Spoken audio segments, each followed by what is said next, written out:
à tous et bienvenue sur cette nouvelle vidéo pour Blood is the New Black.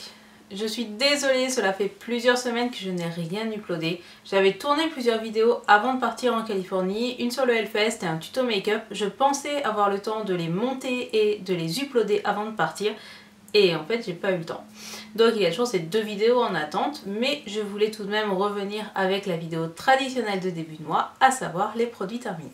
Donc pour cette rubrique nécrologique, j'ai donc 4 produits à vous présenter. Il y en a 3 dont les corps sont présents ici et un qui est malheureusement décédé en Californie et qui n'est donc pas revenu avec moi. Je pensais, pour être tout à fait honnête, qu'il y aurait beaucoup plus de produits qui seraient décédés là-bas.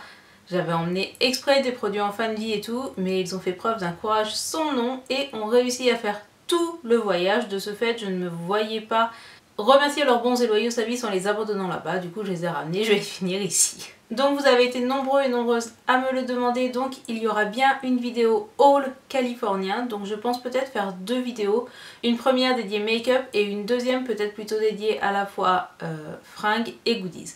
J'ai pas ramené énormément de fringues ni énormément de goodies de la Californie, je vous le dis tout de suite, c'était assez décevant en termes de shopping, mais il y a quand même des trouvailles plutôt sympathiques à vous montrer. Et en petit teaser, je peux vous dire que je comprends pourquoi Hot Topic c'est genre la vie. Mais nous en parlerons dans une toute prochaine vidéo. Donc dans cette rubrique nécrologique, nous allons commencer par les produits qui sont présents ici. Donc le premier qui dépasse et tout, c'est ceci. Alors ça, c'est un produit que la salle de bain est vraiment très triste d'avoir perdu, puisqu'il s'agit d'un de mes shampoings préférés depuis pas mal de temps maintenant.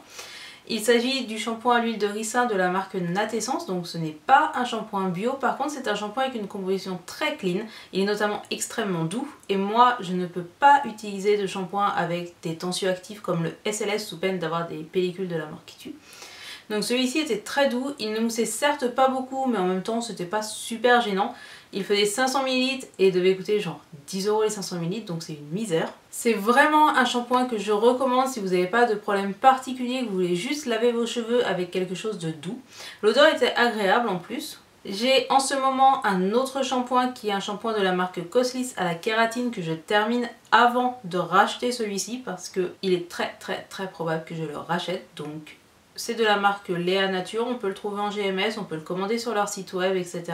Natessence, c'est vraiment une marque que j'aime beaucoup parce qu'ils font des basiques très doux. J'avais notamment un gel douche sans tensioactif chez eux en bidon pareil de 500 ml, le truc énorme. Et j'en suis super contente, donc c'est une marque que je vous recommande. J'ai été vraiment super triste de terminer ce shampoing là. Le deuxième produit terminé c'est ceci, il s'agit du baume lumière d'exception de la marque Lift Argan. Il s'agit en fait d'une sorte de gelée dorée, donc à l'huile d'argan, qui est en fait une crème de nuit. C'est un produit qui est assez riche, donc vous l'appliquez sur votre visage et ça vous laisse vraiment un aspect assez gras, donc c'est vraiment pas une crème de nuit qu'on peut réutiliser pour le jour ni quoi que ce soit. Donc je l'aimais bien parce que son côté gelé en fait donnait un côté assez rafraîchissant, même si bon du coup c'était un peu... je brillais un peu de mille feux en le mettant, mais en tout cas c'est quelque chose que je trouvais efficace parce qu'effectivement au cours de la nuit la peau absorbe vraiment bien et au matin on n'y voit plus rien. Donc si ma mémoire est bonne, Lift Argan font des produits bio, mais je ne saurais pas le dire à 100% parce que l'écriture est pas du tout visible sur mon pot. Par contre ce que je sais c'est que la composition est clean, il n'y a pas de parabènes, la plupart des ingrédients sont d'origine naturelle, etc. Donc c'est une marque que j'aime bien. Aujourd'hui je ne vais pas la racheter pour la simple et bonne raison que maintenant j'utilise une crème de nuit de la marque Clarins dont je vais vous parler très bientôt sur le blog, dont je suis très contente. Mais celle-ci était vraiment pas mal, en plus elle devait coûter quelque chose comme 15 €, ce qui est plutôt correct je trouve pour une crème de nuit. Le troisième et dernier produit dont le corps est présent aujourd'hui n'est autre que ceci. Il s'agit de la fameuse Primer Potion de Urban Decay. Donc c'est genre le... je sais pas combienième tube que je finis, c'est un produit que je rachète et re-rachète. Donc pour ceux et celles qui ne connaîtraient pas encore la première potion de Urban Decay, je vais vous dire que c'est genre la vie. C'est la potion, enfin c'est une base de maquillage en fait que vous mettez sur votre œil avant de faire votre maquillage et qui lui permet de tenir toute la journée. Si vous avez comme moi la peau grasse, vous devez avoir l'habitude d'avoir le fard qui crise dans les paupières, c'est dégueulasse, etc. Ça n'arrive pas avec ça. Donc c'est une base qui s'occupe juste de faire tenir le maquillage, je ne trouve pas forcément d'effet en termes d'intensité des fards ou quoi que ce soit. Par contre elle fait très bien son job, je la connais depuis pas mal de temps. J'en suis toujours très satisfaite, donc je sais que je la rachète et que je la rachèterai encore. La seule autre base à paupières qu'il m'arrive d'acheter, c'est la Too Faced, la Shadow Insurance si ma mémoire est bonne, qui est plutôt pas mal aussi, mais je préfère généralement la Urban Decay. Maintenant, toutes les marques font leur base à paupières, je ne sais pas ce qu'elles valent, tout simplement parce que j'en ai une qui marche pour un prix qui n'est pas énorme, elle doit coûter genre 20 € et elle me fait 9 mois je crois. Donc je ne vois pas pourquoi j'aurais tenté chez n'importe qui d'autre. La seule que j'ai tentée et que je ne vous conseille pas, c'est la Catrice, elle ne sert à rien. Donc voilà, celle-là, bah, j'ai déjà sa petite remplaçante dans ma coiffeuse, c'est d'ores et déjà fait. C'est le premier truc que j'ai commandé quand j'ai vu qu'elle approchait de sa fin de vie. Il est temps maintenant de vous parler du décès qu'il y a eu en Californie lorsque j'y étais. Il s'agissait de mon eyeliner de la marque Bis Maquillage. Donc Bis Maquillage, c'est une marque de make-up à tout petit prix. Leur liner coûtait genre 3 €. C'était un liner, bah, tout ce qu'il y a de plus simple, avec un flacon et puis un gros pinceau au-dessus et puis pof. Donc c'est pas le liner pour les débutants, c'est un liner qui nécessite un certain skill, mais pour 3 € c'était un liner waterproof qui tenait très très bien avec un pinceau relativement honnête qui me permettait de faire à peu près ce que je désirais en termes de liner.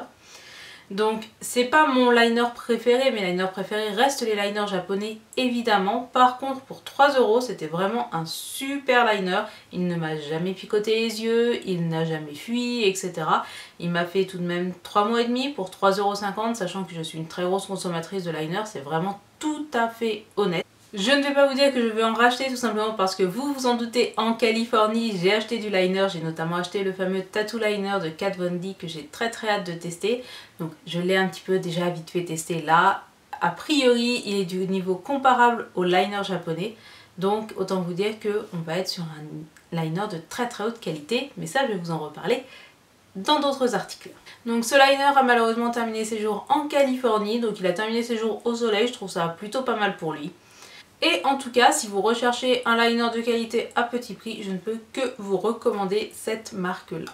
Et voilà, c'est tout pour les produits qui nous ont quittés ce mois-ci. Je compte sur vous pour adresser vos condoléances les plus sincères à la salle de bain. Donc je vous promets de revenir très vite avec d'autres vidéos, qu'elles parlent de la Californie ou pas, et de traiter ces foutues vidéos qui sont sur mon Mac et qui n'attendent que ça. En attendant, bah, si vous avez aimé, n'hésitez pas à me laisser un petit pouce, ça me fera plaisir. N'hésitez pas aussi à vous abonner si vous voulez être informé de toutes les prochaines vidéos. Sur ce, je vous dis merci de m'avoir suivi et à très bientôt.